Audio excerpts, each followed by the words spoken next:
दोन्ही समाजातनं समजलं की दंगल झाली असती जर या माणसाने मध्ये उडी घेतली नसती. त्या माणसाने मध्ये उडी घेतली आणि दंगल थांबली. आता दंगल थांबवल्यानंतर जर त्याला हे बक्षीस मिळणार असेल तर डिमॉरलायझेशन म्हणजे पोलीस यांचं मनोबल खच्चीकरण करण्याचं, पोलिसांचं मनोबल खच्चीकरण करण्याचं काम चालू. अंतर्गत मला ही माहिती आहे की पोलीस अधिकाऱ्यांनी प्रचंड विरोध केला या बदलीला, पण तरी देखील ही बदली करण्यात आली. यामागे बीजेपीचा तिथला एक राजकीय नेता ही दंगल घडवू इच्छित होता. ती दंगल झाली नाही आणि त्याचे परिणाम त्या DCPला भोगावे लागले.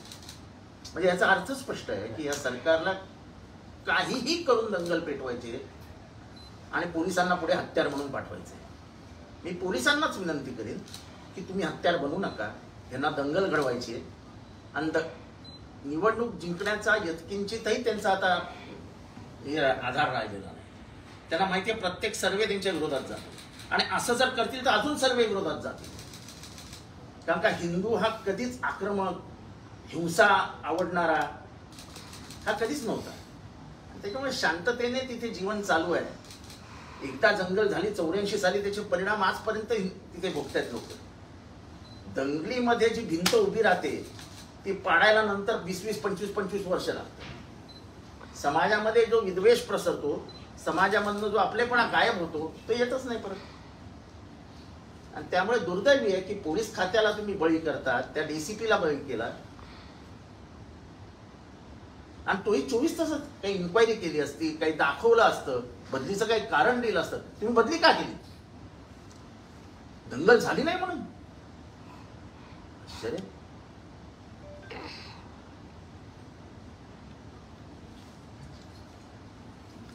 सर, कांदळवन वाचवण्यासाठी 120 कोटीचं टेंडर सरकार काढते.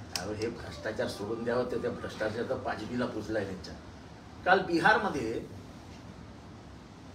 नेवाडा नावाच्या गावामध्ये 80 दलितांच्या झोपड्या, दलितांचं अख्खं गाव जाळण्यात आलं. कुठे समानता? एकीकडे अनिहिलेशन ऑफ कास्ट म्हणजे जातीयवादाचं समूळोच्चाटन. हे बाबासाहेबांचं म्हणणं होतं.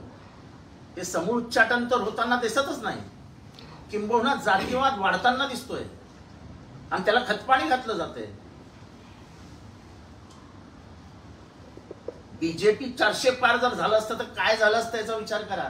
संविधान पण मदतीला नसतं आणि हे सगळे दलित उघड्यावर आले असतील. कमीत कमी आज संविधान तरी मदतीला आहे. आमच्यासारखी माणसं तरी येत बोलायला. तिथं तेजस्वी यादवनी जोरदार स्टेटमेंट दिलंय. काय चालू आहे? हिंदू, मुसलमान, दलित, सवर्ण या देशात राहायचं कुणी?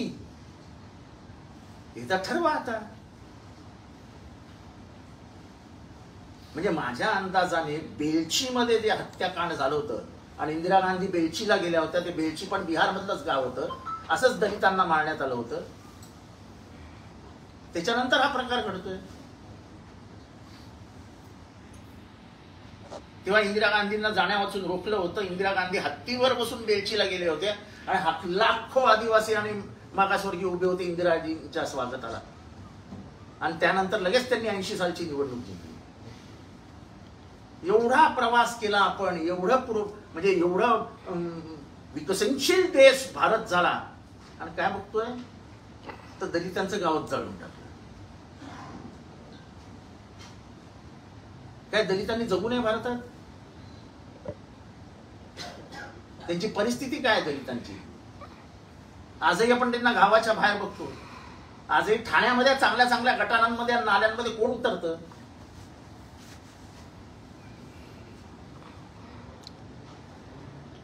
म्हणजे ज्यांचं जीवन उद्ध्वस्त आहे त्यांना जगूही देत नाही तुम्ही.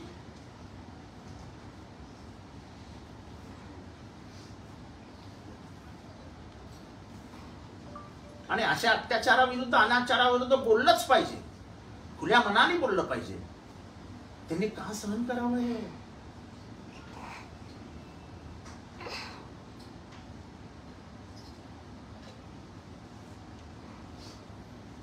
खर तर इंडिया अलायन्सच्या सगळ्या नेत्यांनी निवडाचा दौरा केला पाहिजे आणि त्यांना सांगितलं पाहिजे हम तुम्हारे साथ है,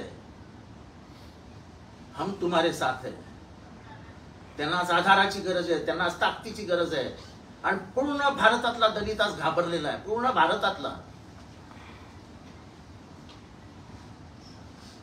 बिहारमध्ये जंगलराज सुरू आहे आणि आत्ता मी सांगतो की नितीश कुमारांनी राजीनामा द्यायला हवा. त्यांना कुठलाही नैतिक अधिकार नाहीये की त्यांनी बिहारमध्ये सरकार चालवावं. ते स्वतः एक मागासवर्गीय आहेत, ओबीसी आहेत.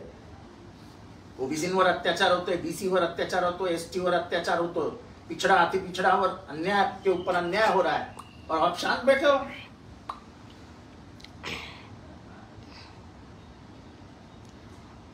आप तो लोहिया जी की बात करते थे, आप तो कर्पूरी ठाकुर जी की बात करते थे. कहां गए लोहिया जी और कहां गए कर्पूरी ठाकुर जी?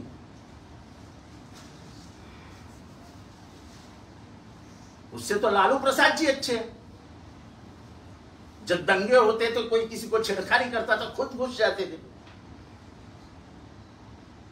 समाज को लेके साथ में लेके शासन चलाना चाहिए. शासन अगर खुले आंख से देखेगी कि 80 गांव वाले जलाए जा रहे हैं, उनके घर जलाए जा रहे हैं, फायरिंग हो रही है, दबंगियों की इतनी ताकत के वो जाके वहां फायरिंग करते हैं. ये देश क्या बन रहा है? ये देश के पिछड़े और अति पिछड़ों ने क्या सोचना चाहिए? ये देश हमारा है कि नहीं है? एक बार बोल दो हमको.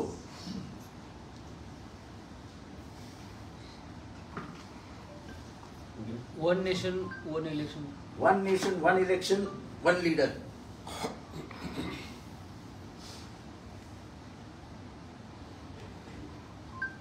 हा सरळ सरळ लोकशाहीची हत्या होईल.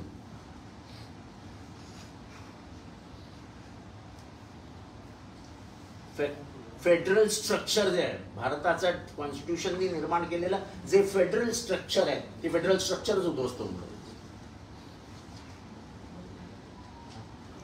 सर, अजून एक प्रकल्प नागपूरचा गुजरातला गेलाय. अजून तर खूप जायचे आहेत. उद्या एक 25,000चा मी स्कॅम ओपन करीन. ज्या कंपनीची किंमत 50 कोटी आहे, ज्यांच्याकडे 8 वर्कर आहेत, जिचं सेबी मध्ये रजिस्ट्रेशन एप्रिल या महिन्यातच झालंय, फेब्रुवारी वगैरे कधीतरी झालंय, जी आजची किंमत 50 कोटी रुपये आहे, त्याच्याबरोबर मी 25,000 कोटीचा एमओयू साईन करतो. एमओयू 25,000 कोटी सेमीकंडक्टरचा. ज्या कंपनीला सेमीकंडक्टर काय असतं हेच माहित नाही, त्या कंपनी बरोबर आपण सेमीकंडक्टरचा एमओयू साईन करतो. अरे किती मराठी माणसाला फसवाल, किती फसवाल. अरे आणलेले उद्योग चालले आणि तुम्ही 25,000 रुपयांचे एमओयू करताय. इलेक्शनला पैसा तरी किती लागणार आहे तुम्हाला?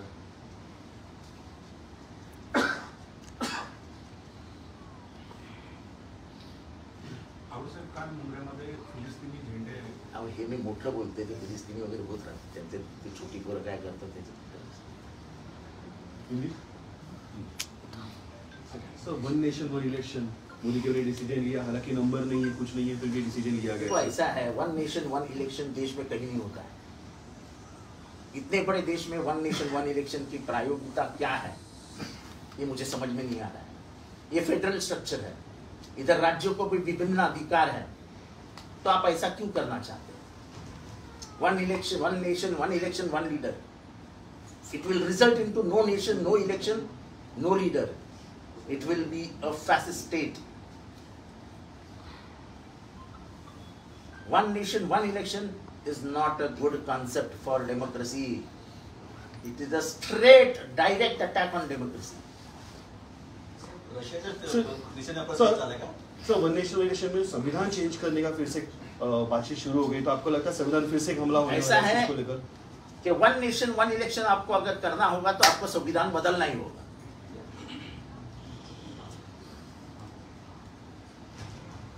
आपको अगर वन नेशन वन इलेक्शन करना है तो आपको संविधान बदलना ही होगा. छुपे तरीके से संविधान बदलने का प्लान चल रहा है साहब? वो छुपे नहीं, वो खुले तरीके से करते हैं। हम कर क्या सकते हैं?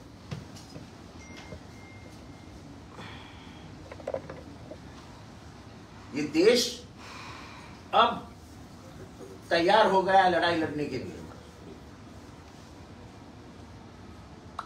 वन नेशन वन इलेक्शन के माध्यम से आप लोगों को इशारा दे चुके हैं, हम अभी भी संविधान बदलेंगे और हम मर जाएंगे लेकिन संविधान बदलने नहीं देंगे। सर, जिस तरीके से लोकसभा में आने वाले 4 राज्यों का इलेक्शन नहीं होता है, पर वन नेशन वन इलेक्शन की बात होती है, कहीं ना इलेक्शन के मुद्दे बनाए जा रहे हैं। ऐसा है कि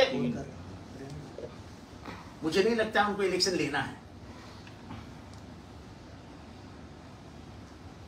क्योंकि बीजेपी सर्वे पे बहुत विश्वास रखता है। जो सर्वे के नंबर हमको पता चल रहे हैं उनके, तो जाहिर सी बात है कि महाराष्ट्र में उनकी सत्ता नहीं आ रही है, तो अब क्या करेंगे?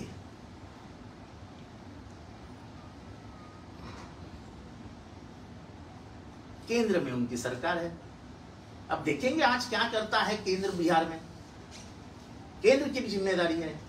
केंद्र में नीतीश कुमार पार्टनर है, नीतीश कुमार के राज्य में ये हुआ है। एक तरफ मुसलमानों को मारो, एक तरफ दलितों को मारो, एक तरफ ओबीसी को छेड़ो, क्या चालू है क्या है इस देश में? बिहार को लेकर आपकी मुख्य मांग क्या है जो इंसिडेंट हुआ है? नीतीश कुमार जी ने तुरंत इस्तीफा देना चाहिए। उनकी नैतिक जिम्मेदारी है। जो खुद को लोहियावादी कहते हैं, जो खुद को कर्पूरी ठाकुर के लाइनेज में देखते हैं, जो समाजवादी विचारों के माध्यम से ऊपर आए, एक वक्त के विद्यार्थी नेता, और उनके राज्य में अगर दलित सुरक्षित नहीं है तो फिर क्या मतलब है राज्य व्यवस्था का? वन नेशन वन इलेक्शन, ये जो राज्यों का चुनाव हो रहा है, ये टालने का एक रास्ता है क्या? नहीं, वो मुझे नहीं मालूम। सर, भिवंडी के डीसीपी के जो है तबादला कर दिया गया है श्रीकांत परोपकारी का, जिस तरीके से दो समुदायों ने बीच बचाव करते हुए तनाव को देखो, मैंने पहले ही कहा है कि दंगल होने वाली थी, परोपकारी जी ने रुका दी। ये दंगल करने का हेतु किसका था वो पूरे भिवंडी को मालूम है।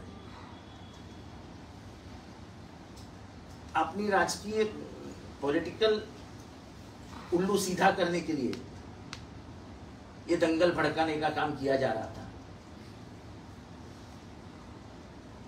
मुझे आनंद है कि हमारे खासदार बाया मामा ने जो भूमिका निभाई, उससे ये दंगल हम रोक सके।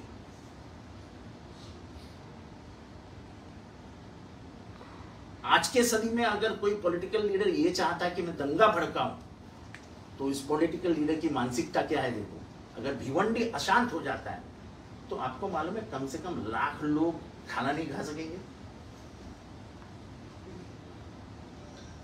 क्योंकि जिनका हाथ पे पेट है ऐसे लाख लोग हैं भिवंडी में। इकोनॉमी अफेक्ट हो जाती है।